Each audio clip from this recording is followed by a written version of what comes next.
વડાપ્રધાનનું કાર્યાલય સેવા તીર્થમાં શિફ્ટ થવાનું છે, તેમના દ્વારા ઉદ્ઘાટન કરવામાં આવ્યું। વડાપ્રધાન મોદી નવા વડાપ્રધાન કાર્યાલય સેવા તીર્થમાં શિફ્ટ થવાના છે, તેમનો કાફલો પહોંચ્યો હતો અને તેમના દ્વારા ઉદ્ઘાટન કરવામાં આવ્યું હતું। સેવાતીર્થ બિલ્ડિંગ કોમ્પ્લેક્સ નામનું અનાવરણ કરવામાં આવ્યું છે। પછી સાંજે લગભગ 6 વાગે તેઓ સેવાતીર્થ અને કર્તવ્ય ભવન 1 અને 2 નું ઉદ્ઘાટન કર્યા પછી કાર્યક્રમને સંબોધન પણ કરવાના છે। સાઉથ બ્લોકમાં છેલ્લી કેબિનેટ બેઠક યોજવામાં આવી। 78 વર્ષ સુધી આ સત્તાનું કેન્દ્ર રહ્યું અને હવે તેઓ આ નવા સેવાતીર્થમાં શિફ્ટ થવાના છે। કર્તવ્ય ભવન 1 અને 2 માં કેન્દ્ર સરકારના મંત્રાલયોની નવી ઓફિસો પણ રહેશે। વર્તમાનમાં પીએમઓ અને મંત્રાલયોની ઓફિસો નવી દિલ્હી સ્થિત સેક્રેટેરિયેટ બિલ્ડિંગના નોર્થ અને સાઉથ બ્લોકમાં છે। આ બંને ઇમારતો લગભગ 78 વર્ષથી દેશની સત્તાનું કેન્દ્ર બની રહ્યું છે અને હવે તેમના દ્વારા સેવાતીર્થનું ઉદ્ઘાટન કરવામાં આવ્યું છે અને તેને ખુલ્લું મૂકવામાં આવ્યું છે અને વડાપ્રધાન હવે આ નવી જગ્યાએ શિફ્ટ થવાના છે। અહીં સરકારના કામકાજનો છેલ્લો દિવસ હતો, હવે તેઓ સેવાતીર્થમાં શિફ્ટ થવાના છે અને શિફ્ટ થતા પહેલા પીએમ મોદીએ સાઉથ બ્લોકમાં કેન્દ્રીય કેબિનેટની વિશેષ બેઠક પણ યોજી। આ બેઠકમાં અનેક ચર્ચા વિચારણા કરવામાં આવી।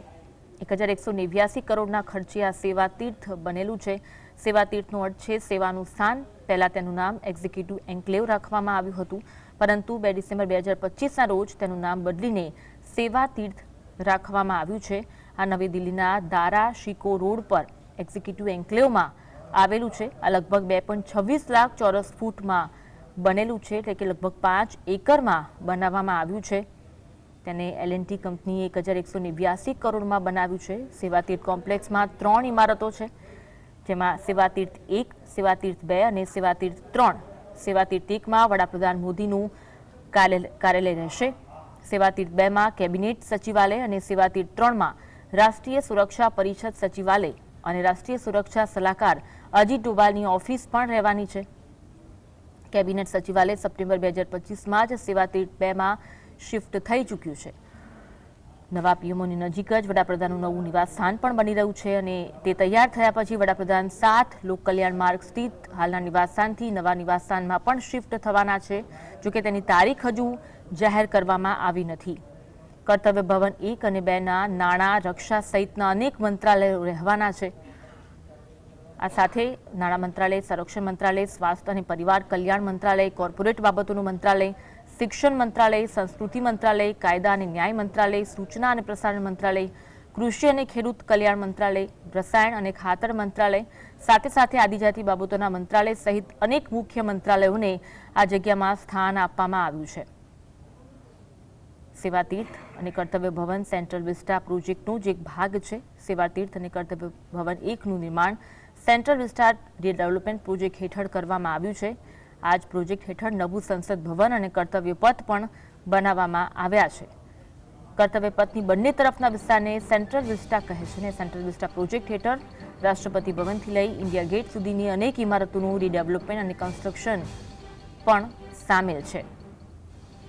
આ સાથે કર્તવ્ય ભવન 1 અને 2માં ડિજિટલ અને પર્યાવરણ અનુકૂળ અનેક સુવિધાઓ આપવામાં આવી છે। કર્તવ્ય ભવન 1 અને 2ના બિલ્ડિંગમાં ડિજિટલ ટેકનોલોજીથી આ ઓફિસો સજ્જ રહેશે। જનતા સાથે સીધા સંપર્ક માટે પબ્લિક એરિયા અને સેન્ટ્રલાઇઝ રિસેપ્શનની વ્યવસ્થા કર્યું છે। આ સાથે આ મંત્રાલયો વચ્ચે તાલમેલ, ઝડપી કામકાજ અને લોકોની ભાગીદારી બની રહે તે મુજબનું કામકાજ ઓફિસીસમાં કરવામાં આવ્યું છે। આનાથી પર્યાવરણ પર ઓછી અસર પડશે અને કામકાજની ક્વોલિટી વધશે। આ કેમ્પસમાં smart access control system, surveillance network અને એડવાન્સ ઇમરજન્સી રિસ્પોન્સ સિસ્ટમ જેવી સુરક્ષા સુવિધાઓ પણ સામેલ છે। આનાથી અધિકારીઓ અને મુલાકાતીઓ માટે સુરક્ષિત અને વ્યવસ્થિત વાતાવરણ રહેવાનું છે। તો વડાપ્રધાન મોદીએ આ બિલ્ડિંગનું ઉદ્ઘાટન કર્યું હતું, તેમની સાથે અનેક મહાનુભાવો ઉપસ્થિત રહ્યા હતા। સેવાતીર્થ 3માં રાષ્ટ્રીય સુરક્ષા સલાહકાર અજીત ડોભાલની પણ ઓફિસ આવેલી છે। કર્તવ્ય ભવન 1 અને 2 બિલ્ડિંગમાં ડિજિટલ ટેકનોલોજીથી આ બિલ્ડિંગ સજ્જ રહેવાનું છે। સરકારની એવી યોજના છે કે નોર્થ સાઉથ બ્લોકની ઐતિહાસિક ઇમારતોને યુગે યુગે ભારત નેશનલ મ્યુઝિયમમાં બદલવામાં આવશે। તેને વિશ્વ સ્તરીય મ્યુઝિયમ તરીકે પણ વિકસાવવામાં આવશે, જે ભારતની સભ્યતા દર્શાવવામાં આવશે। વડાપ્રધાન મોદી દ્વારા બિલ્ડિંગનું ઉદ્ઘાટન, નવા ઓફિસનું ઉદ્ઘાટન કરવામાં આવ્યું છે. પીએમ મોદી દ્વારા કર્તવ્ય ભવન 1 અને 2 નું ઉદ્ઘાટન કરવામાં આવ્યું છે. પર્યાવરણ પર ઓછી અસર થશે તેવી સુવિધાઓ ઓફિસીસમાં ઉપલબ્ધ કરાવવામાં આવી છે. કેમ્પસમાં અનેક સ્માર્ટ સુવિધાઓ પણ સામેલ છે.